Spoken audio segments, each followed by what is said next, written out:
Hello dear students, welcome back. बच्चों, हम पढ़ रहे थे किंगडम एनिमलिया और लास्ट हमने 3 फाइलम पहले डिस्कस किए हैं। फाइलम पोरिफेरा पढ़ा था और सेकंड फाइलम हमने पढ़ा था नाइडेरिया और थर्ड फाइलम हमने पढ़ा था प्लेटिहेल्मिन्थेस। उसके बाद ये हमारा फाइलम नंबर 4 है जो आज हम यहाँ पर डिस्कस कर रहे हैं, फाइलम एस्कीहेलेमिन्थेस। फाइलम एस्कीहेलेमिन्थेस को कॉमनली तो राउंड वॉर्म्स कहा जाता है, लेकिन इसके अलावा इसके और भी यहाँ पर नाम है तो हम यहाँ पर डिस्कस करेंगे। एस्कीहेलेमिन्थेस के अलावा इसको नेमेटोड्स का भी नाम दिया जाता है, तो नेमेटोड्स की वजह से इनको एक और नाम है यहाँ पर नेमेटोहेलेमिन्थेस कह सकते हैं, क्योंकि नेमेटोड्स वॉर्म कह सकते हैं। ठीक है जी। और ज्यादातर इसमें कुछ आते हैं राउंड वॉर्म्स, सारे के सारे नहीं है, कुछ इसमें हुक वॉर्म भी आते हैं, पिन वॉर्म भी आते हैं और यहाँ पर राउंड वॉर्म्स भी, लेकिन ज्यादातर इसमें जो कॉमन है वो राउंड वॉर्म्स है, इसलिए इसको हम कहते हैं राउंड वॉर्म। फाइलम एस्कीहेलेमिन्थेस जो है वर्ड एस्कस से निकला है। एस्की जो निकला है ये किससे निकला है? वर्ड एस्कस से निकला है और एस्कस का मतलब होता है सेक, इसलिए इनको सेक लाइक वॉर्म भी कह सकते हैं, सेक लाइक वॉर्म्स। ठीक है जी। तो ये आप नाम पहले नोट कर लें, एस्कीहेलेमिन्थेस या नेमेटोहेलेमिन्थेस या राउंड वॉर्म्स या नेमेटोड्स। अगर इन चारों से रिलेटेड कोई टर्म आ जाए तो मतलब ये एक ही बात है। अच्छा जी। उसके बाद अगर इनकी बात करें तो ये आपको जो एस्कीहेलेमिन्थेस के जो एनिमल्स मिलेंगे राउंड वॉर्म्स, दरअसल इनकी बॉडी थोड़ी लॉन्ग होती है और सिलेंड्रिकल होती है, और ये वॉर्म इतने छोटे होते हैं कुछ तो जिनमें आप अपनी आंख से नहीं देख सकते, जिसको देखने के लिए हमें क्या जरूरत पड़ेगी? माइक्रोस्कोप की जरूरत पड़ेगी। तो ये कुछ इसमें माइक्रोस्कोपिक होते हैं, कुछ ऐसे होते हैं जिनकी लेंथ ज्यादा मीटर्स में लॉन्ग होती है, जिसको हम अपनी आंख से देख सकते हैं। ठीक है जी। तो ये इनकी बात हुई बॉडी के हिसाब से। तो बॉडी इनकी क्या होती है? लॉन्ग होती है, सिलेंड्रिकल। इनकी साइज के हिसाब से कुछ इसमें माइक्रोस्कोपिक होते हैं और कुछ इसमें मीटर्स में लेंथ में होते हैं। उसके बाद इनकी अगर हम बात करें हैबिटाट की बात करें, ठीक है, हैबिटाट आपको पता है जहां पर ये लिविंग ऑर्गेनिज्म रहती हैं। अब ये जो वॉर्म्स है ना एस्कीहेलेमिन्थेस वाले, ये आपको डिफरेंट जगहों पर मौजूद होते हैं, जैसे कि ये मिट्टी के अंदर भी मौजूद होते हैं, सॉइल वगैरह जो है मॉइस्ट सॉइल वगैरह वहां पर मौजूद होते हैं। इसके अलावा ये पानी के अंदर भी मौजूद होते हैं, वाटर के अंदर भी है। उसके अलावा ये बॉडी के अंदर भी मौजूद है, जैसे प्लांट्स जो है, फ्रूट्स वगैरह हैं, खास करके जो फ्रूट्स हैं, एप्पल वगैरह हैं, ये उनको खराब कर देती है। तो कीड़े वगैरह जो होते हैं ना फ्रूट्स के अंदर, तो ये एस्कीहेलेमिन्थेस होते हैं ज्यादातर। तो कुछ तो फ्रूट्स के अंदर जो वॉर्म्स होते हैं वो हमें नजर नहीं आते क्योंकि माइक्रोस्कोपिक होते हैं, कुछ ऐसे वॉर्म्स होते हैं जो हम देख सकते हैं, जो बड़े होते हैं। ठीक है जी। और इसके अलावा ये एनिमल्स की बॉडी में भी मौजूद होते हैं, एनिमल्स की बॉडी के अंदर भी मौजूद हैं, जैसे कि हम इंसानों की बॉडी में भी ये मौजूद होते हैं, राउंड वॉर्म्स वगैरह जो है। ठीक है जी। पेट के अंदर ये मौजूद होते हैं, इंटेस्टाइन के अंदर। तो ये इनकी हो गई हैबिटाट, सॉइल है, वाटर है और प्लांट्स की बॉडी है या एनिमल्स की बॉडी में ये मौजूद होते हैं। उसके बाद इनकी हैबिट, हैबिट का मतलब है कि इनकी नेचर किस तरह की, कुछ इसमें फ्री लिविंग होते हैं, कुछ ये डिजीज कॉज करते हैं, पैरासाइटिक है। पैरासाइटिक आपको पता है कि किस पे डिपेंड करते हैं? ये होस्ट पे डिपेंड करते हैं और उनकी बॉडी के अंदर रहकर उनको नुकसान पहुंचाते हैं, डिजीज। जैसे इंसानों के अंदर ये डिजीज कॉज करते हैं, तो आगे हम इसकी इकोनॉमिक रिपोर्ट्स में पढ़ लेंगे, वो पैरासाइटिक है। कुछ इसमें जो वॉर्म्स हैं एस्कीहेलेमिन्थेस में, जो स्कैवेंजर्स होते हैं। स्कैवेंजर्स का मतलब कोई एनिमल्स मर जाता है, ठीक है जी, या कोई प्लांट फ्रूट्स वगैरह जो होते हैं, गले सड़े फ्रूट्स है, तो उनके अंदर उनको खाकर खत्म कर देते हैं, तो इन्वायरमेंट को क्लीन करने का काम करते हैं। ठीक है।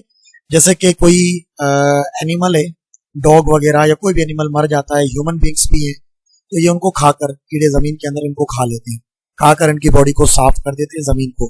तो इस स्कैवेंजर्स का रोल प्ले करते हैं। और कुछ इसमें प्रेडेटर्स होते हैं जो शिकार करते हैं, मतलब कि किसी और एनिमल की बॉडी के ऊपर रेखते हैं, उनके ऊपर अटैक करते हैं और उनको किल कर देते हैं, फिर इनको ये खाते हैं, शिकार करते हैं। तो ये इनकी हो गई हैबिट। ये आपको डायग्राम नजर आ रही है, एस्क्रिस। ठीक है जी। कौन सी एग्जांपल है? एस्क्रिस है। एस्क्रिस एक किस्म का वॉर्म है जो इस फाइलम से बिलोंग करता है। एस्क्रिस एक राउंड वॉर्म है जो इस फाइलम से बिलोंग करता है, जिसकी आपकी बॉडी आपको देखिए इस तरह से लॉन्ग और सिलेंड्रिकल नजर आ रही है। ठीक है जी। और ये इसकी बॉडी छोटी सी इसको यहाँ पर नजर आ रही है। अब उसके बाद ये इनकी फीमेल की बॉडी है। फीमेल की बॉडी लेंथ में थोड़ी बड़ी होती है और मेल की बॉडी लेंथ में छोटी होती है इनके अंदर, तो मैं आगे रिप्रोडक्शन में बता दूंगा। ठीक है जी। ये फीमेल की बॉडी है, लेंथ में बड़ी होगी और मेल की बॉडी थोड़ी छोटी होती है। और इनके ये वाला एरिया माउथ होगा और ये वाला नीचे वाला एरिया इनका ये एनस होगा। ठीक है बच्चों। और ये लास्ट में जो इनके जो पॉइंट है, ये एंड जो होता है, नोकीले होते हैं, इस तरह के एंड होते हैं, वॉर्म्स के जो एंड होते हैं। ठीक है, इस तरह के ये वाले एंड जो इनके नोकीले होते हैं, जिनको कहते हैं टेपरिंग एंड्स का नाम देते हैं, जिनको हम क्या का नाम देते हैं? Tapering ends. अच्छा बच्चों, चलते हैं इसकी बॉडी ऑर्गेनाइजेशन। तो बॉडी इनकी जो होती है वो सिलेंड्रिकल है, वहां पर हमने डिस्कस की थी। बॉडी के अंदर कोई सेगमेंट नहीं है, विदाउट सेगमेंट होती है, सीधी सीधी बॉडी होती है, लेकिन क्या होती है, लंबी होती है, लॉन्गिट्यूड होती है, सिलेंड्रिकल कह सकते हैं। और बॉडी के अंदर कोई सेगमेंट नहीं। बॉडी इसके अलावा इनकी बाहर से स्मूथ होती है, ठीक है जी, और जिसमें आगे वाला एरिया हेड कहते हैं, और नीचे जो टेल वाले हैं तो इनके हेड और टेल जो है उसमें एंड होते हैं टेपरिंग, नोकीले एंड, जो भी मैंने डायग्राम में आपको बताया था, टुवर्ड्स द टेप, नोकीले एंड होते हैं, जैसे यहाँ पर ये मैंने बताया, ये वाले एंड नोकीले होते हैं। अच्छा बच्चों, उसके बाद अगर इनकी बात करें बॉडी की सिमेट्री, तो सिमेट्री इनमें कौन सी होती है, बायलेटरल सिमेट्री है। बॉडी को आप इक्वल हाफ्स में कट कर सकते हो एक ही प्लेन में, बस। ट्रिप्लोप्लास्ट है, तीनों लेयर्स प्रेजेंट है, एक्टोड्रम, मेसोड्रम और एंडोड्रम। सीडोसिलोमेट है, फाइलम नंबर जो 3 था, 3 कौन सा था, प्लेटिहेलमिन्थेस, जो असिलोमेट था, ठीक है जी। और फाइलम नंबर 1 और 2 के अंदर सीलम का कॉन्सेप्ट नहीं। फाइलम 3 में सीलम का कॉन्सेप्ट है, वो असिलोमेट है। फाइलम नंबर 4 जो है इसमें सीलम तो है लेकिन प्रॉपर नहीं, तो इसलिए इसको वर्ड यूज करते हैं सेडोसिलोमेट, नॉट प्रॉपर सीलम। अच्छा जी, ये जो वॉर्म्स हैं इनके अंदर मोशन होती है, जिसकी वजह से ये लोकोमोट कर सकते हैं, मूवमेंट करते हैं। तो इनकी जो लोकोमोशन या मूवमेंट होती है उसको कहते हैं थ्रेशिंग मोशन का नाम देते हैं, ठीक है। जिसकी वजह से ये आपको इस तरह से नजर आएंगे, ऐसे ऐसे, जैसे ये मैं लिख रहा हूँ ना, इस तरीके से, जैसे इस तरह से ये वाइब्रेट कर रहे होते हैं ऐसे, ठीक है। जैसे ये मार्कर वाइब्रेट कर रहा है ना, ये पेन वाइब्रेट कर रहा है, आपको नजर आ रहा है, इस तरह से ये वाइब्रेट कर, जिसके आगे पीछे इस तरह से मूव करता है, आगे पीछे। तो थ्रेशिंग मोशन इसको कहते हैं, बैक एंड फोर्थ। तो ये मोशन इनके अंदर लॉन्गिट्यूडल मसल्स होते हैं, जिसकी वजह से होती है। दूसरे से वॉर्म्स हैं जिनमें 2 तरह के मसल्स होते हैं, एक होते हैं लॉन्गिट्यूडनल, दूसरे होते हैं सर्कुलर। लेकिन इनके अंदर ज्यादातर कौन से मसल्स हैं, लॉन्गिट्यूडनल मसल्स हैं, सर्कुलर नहीं होते हैं। और ये लॉन्गिट्यूडनल मसल्स इनके अंदर 4 प्लेन के अंदर अरेंज होते हैं, 4 प्लेन, ठीक है जी, 4। एक इनके प्लेन में आप कह सकते हैं डोर्सल साइड पीछे, और एक आगे वाली साइड होती है वेंट्रल, 2 प्लेन ये हो गए। और 2 इनके होते हैं लेटरल साइड्स पर, राइट और लेफ्ट कह सकते हैं। तो 4 प्लेन के अंदर ये मसल्स, लॉन्गिट्यूडनल मसल्स अरेंज होते हैं, ठीक है। उसके बाद इनके अंदर बॉडी का सिस्टम देखा जाए तो इनमें डाइजेस्टिव सिस्टम कंप्लीट होता है ट्यूबुलर फॉर्म में, जो मैं बता चुका हूं, ट्यूब की फॉर्म में, ठीक है, इस तरह से ट्यूब की फॉर्म में।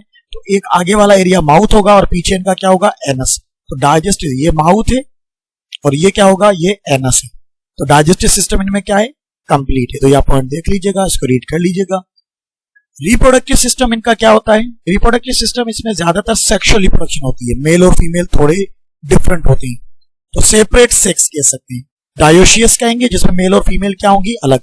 सेपरेट सेक्स जिसमें फीमेल्स जो होगी बड़ी होगी लेंथ के हिसाब से, मेल जो है वो छोटा होगा, ठीक है। जैसे मैंने यहाँ पर बताया था आपको डायग्राम में, ये वाली डायग्राम, इसमें ये फीमेल है, लेंथ में बड़ी है, और मेल की लेंथ क्या है, छोटी है। अच्छा जी, उसके अलावा इनमें जो रिप्रोडक्शन है, मेल और फीमेल सेपरेट सेक्स है, तो इसलिए इसको कहा जाता है डायोशियस। मेल अलग हो और फीमेल अलग हो तो डायोशियस कहेंगे।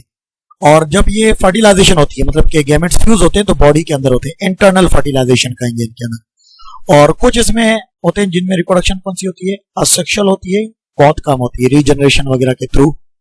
अच्छा जी, उसके बाद इनमें एक्सक्रिएटरी सिस्टम, मतलब कि बॉडी का जो वेस्ट रिमूव करेंगे, तो इनमें कुछ लेटरल एक्सक्रिएटरी कैनाल होती है। लेटरल का मतलब साइड से जो कैनाल निकलती है, ट्यूब, तो वो लेटरल एक्सक्रिएटरी कैनाल से, जिसके थ्रू वेस्ट बॉडी से बाहर रिमूव करती है। और कुछ इसमें ऐसे वॉर्म्स हैं जिनमें किस्म के स्पेशल टाइप ऑफ सेल होते हैं जो वेस्ट को रिमूव करने का काम करते हैं, ठीक है जी। इसमें याद रखिएगा, लेटरल एक्सक्रिएटरी कैनाल या स्पेशल टाइप ऑफ सेल। तो एक्सक्रिएटरी मींस वेस्ट मटेरियल को रिमूव करेंगे। रिस्पायरेटरी सिस्टम इनमें नहीं होता है, तो रिस्पायरेटरी सिस्टम नहीं है तो ये डायरेक्ट इनकी बॉडी एयर के साथ या वाटर के साथ कांटेक्ट करती है। तो गैसेज एक्सचेंज किसके थ्रू होती है, डिफ्यूजन के थ्रू होती है। लिखा लेक स्पेशलाइज्ड रिस्पायरेटरी ऑर्गन्स, ठीक है, रिस्पायरेटरी सिस्टम नहीं है, ना कोई ऑर्गन। तो गैसेज एक्सचेंज होगी डायरेक्टली बॉडी सरफेस, स्किन के थ्रू होती है, डिफ्यूजन के थ्रू। ट्रांसपोर्ट सिस्टम इनमें एब्सेंट होता है, नहीं होगा। अच्छा जी, नर्वस सिस्टम इनमें थोड़ा डेवलप होता है लेकिन ज्यादा खास नहीं है, सिंपल ब्रेन जिसको कहते हैं।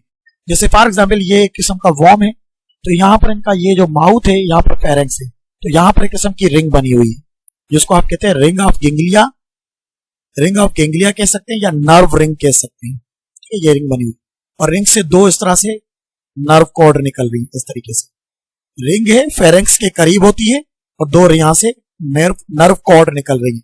तो एक डोर्सल नर्व कॉर्ड और दूसरी कौन सी है, वेंट्रल नर्व कॉर्ड।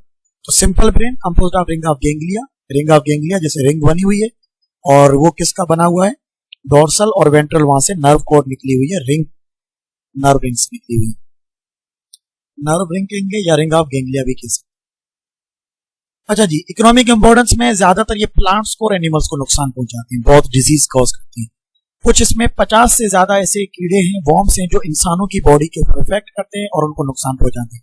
देखा, ह्यूमन सर्विस 50 डिफरेंट होस्ट, मतलब इंसान के लिए ये पैरासाइट है, ह्यूमंस के लिए तो 50 डिफरेंट स्पीशीज हैं जो पैरासाइट है, जो ह्यूमन को इफेक्ट करते हैं उनकी बॉडी के ऊपर से।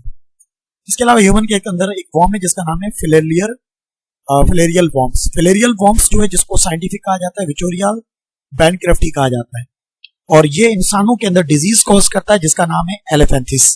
ठीक है जी, एलिफेंथिस या लिम्फेटिक फिलेरिसिस कह सकते हैं इस बीमारी को।